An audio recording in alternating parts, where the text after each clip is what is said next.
Greetings to all my fellow Earthlings. Lately, as it's been harder to fall asleep, I've been trying new methods of ways to either fall asleep or find new areas of interest.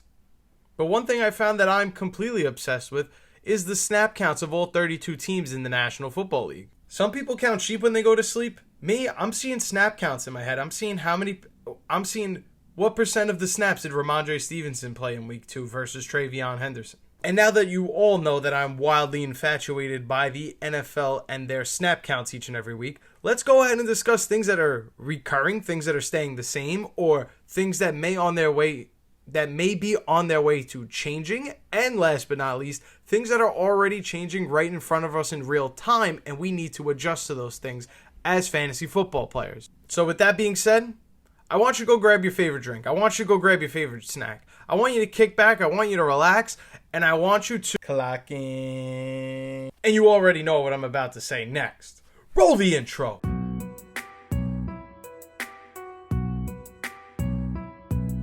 If we want to talk about change, let's start right here in Arizona with the Arizona Cardinals backfield. We've seen an interesting snap usage that changed from last week in week 1 to week 2. And that's Trey Benson getting 45% of the snaps and James Conner falling to a 55% snap share. This is something we did not expect going into week 2 whatsoever. Yes, we did expect Trey Benson to have more opportunities, but I don't think any of us really expected the next week after we'd get as close to a 50-50 backfield as we're probably going to see. James Conner went from having a 65% snap share in week 1 to down to 55% in week 2. And we'll just have to keep an eye and wait and see, is this going to be Trey Benson's backfield? Is James Conner just taking it a little easy? Is this still his backfield?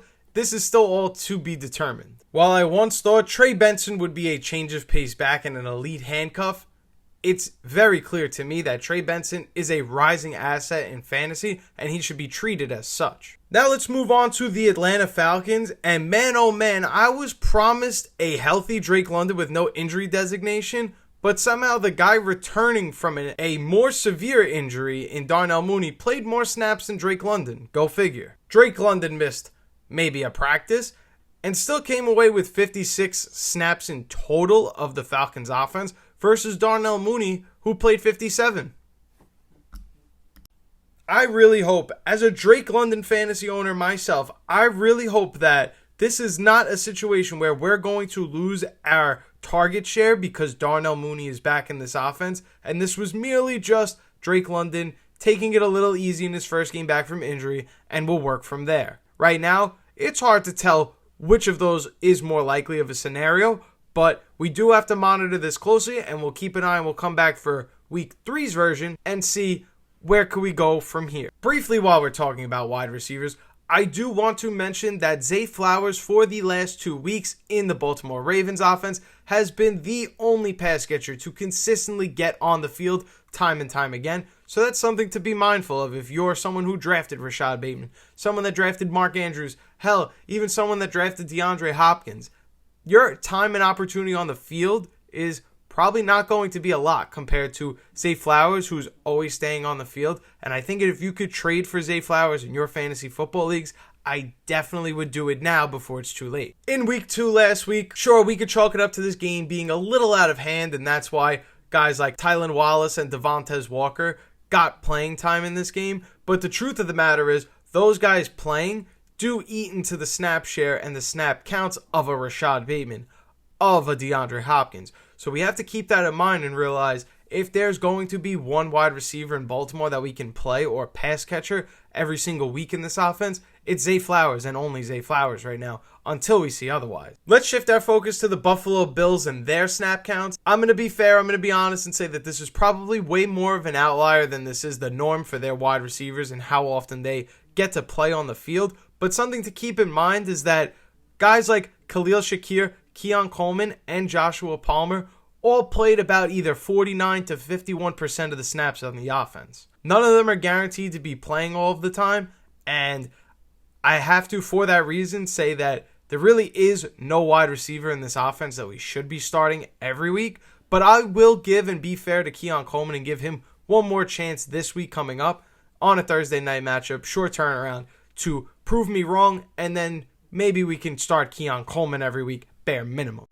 Why would we stop talking about wide receivers there? Let's talk about the Green Bay Packers offense. And there's only one wide receiver in this offense that we really should be good about or feel good about starting every week, and that's going to be Romeo Doubs. He's the only one that cracked 70% of the snaps in both of their last two games, and maybe Matthew Golden makes his way into that workload, but for now, Romeo Doubs is probably the only guy I'd be willing to start, and of course, who knows with how high the ceiling is for a guy like Tucker Kraft, especially in a position like tight end where there really aren't that many high-end elite guys. Let's keep an eye on Matthew Golden. Maybe he gets more snaps and opportunities, but otherwise, in the meantime, Romeo Doubs, maybe he's available in your leagues. Go get him. Shifting the focus now to the Indianapolis Colts. One thing that really stuck out to me, this is a crowded room of wide receivers and pass catchers, and while right now Michael Pittman Jr.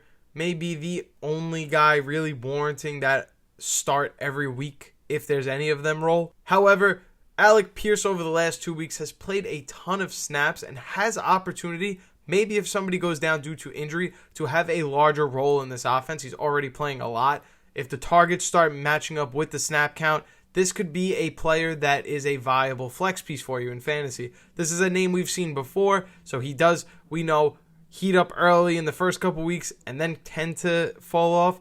But let's keep an eye on him in week 3 and see if the production increases or kind of starts to fall off. Let's talk the New England Patriots. And boy, I really don't want to talk about this one because everything gets to say that I'm wrong. And I'm here to tell you that I'm not wrong. Ramondre Stevenson is not the guy here. I'm sorry to tell you this. It's 2025. It's a brand new year. I understand all of those things. Different things happen. But last year, 2024, Ramondre Stevenson's first 2 weeks of the NFL season saw over 70% of the snaps. And what did we say? Man, whoever drafted Ramondre Stevenson late, even though we all thought this guy wasn't going to be good, congrats, you got a good running back. And then what happened? Ramondre Stevenson fell off and showed us exactly who he was and lost his job to Antonio Gibson. Now fast forward to 2025, we're going to replace Antonio Gibson, though he's still in the offense, I understand, but we're going to upgrade him. We're going to give the Patriots a rookie, Travion Henderson, who has all of the pass-catching abilities and explosion that Antonio Gibson has, and more. And just like nobody saw it coming last year, how did Ramondre Stevenson lose his job? Oh my goodness. It's going to happen again. So if you can trade Ramondre Stevenson, do it today. Do it yesterday. Do it right now. I'm not going to fall a victim of that again.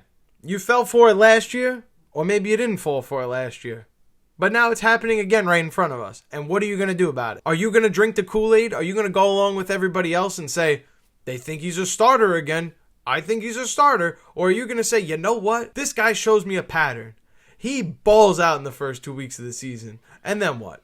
But if we're going to be fair and all things are going to be considered equal here, Ramondre Stevenson, phenomenal job catching passes out of the backfield. This is something that we've kind of worried about how good his receiving work is and how much that could affect his ceiling in fantasy. But he was phenomenal as a pass catcher. He did everything he was supposed to do last week in fantasy, but I'm not convinced that this is going to be a guy that runs away with the Patriots starting job all year. I'm sorry.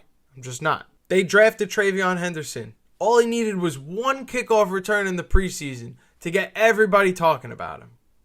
All he needs is one carry in the NFL to get people talking about him again. Now let's talk about players that maybe weren't for sure considered candidates for this conversation. Maybe their position room wasn't intriguing enough to talk about. Let's start with the Chicago Bears and Kyle Monangai getting way more snaps and opportunities in week 2 versus when he did in week 1. He was just activated right before the Monday Night Football game against the Vikings in week 1, so he didn't get much opportunities. Following that in week 2 against the Lions, yes, it's a blowout, so maybe this is something that isn't worth talking about, but I wanted to make sure that we all know that if this running back is going to continue to play more snaps, we need to keep an eye on Kyle Monangai. The next talking point. The Cleveland Browns running back room, Jerome Ford still led the way in snaps. This is, again, like I said before week 1 started, someone that is a veteran running back that's going to take 35-40% of these snaps. And guess what he did in week 2? Did exactly just that. I don't think Jerome Ford's snaps and carries will stay all year long. It seems like Dylan Sampson, Quinshon Judkins is going to turn out to be the committee, but who's going to be the one? And is Jerome Ford ever going to give up his portion of the snaps? That's to be determined. And last but not least, Ken Walker and Zach Charbonnet. Ken Walker dominated, though not playing more snaps than Zach Charbonnet. But is this Zach Charbonnet's backfield? Is this Ken Walker's backfield to take back? Again, something we're just going to have to find out in the next coming weeks. If you made it this far into the video, thank you guys so much for watching. I truly appreciate it. If you're new here, you like fantasy football content, we tend to drop a lot of it. Make sure you hit that subscribe button down below so you don't miss any videos on this channel. If you're already subscribed, that means you're part of Outlier Militia. What up, my guy and ladies? Make sure you smash that like button if you like mashed potatoes. And that's all the time I have for you guys today. Outlier Militia. Thank you guys so much for watching. My name is Turtle. This is Outlier Fantasy, and I will see you in the next video. Wow, you stuck to the end of this video? Thank you so much. If you're new here, make sure you check out one of these videos on the screen right now. And don't forget, before you leave, make sure you're subscribed so you don't miss any fantasy football videos on this channel. And that's all I got for you guys. I'll see you in the next one.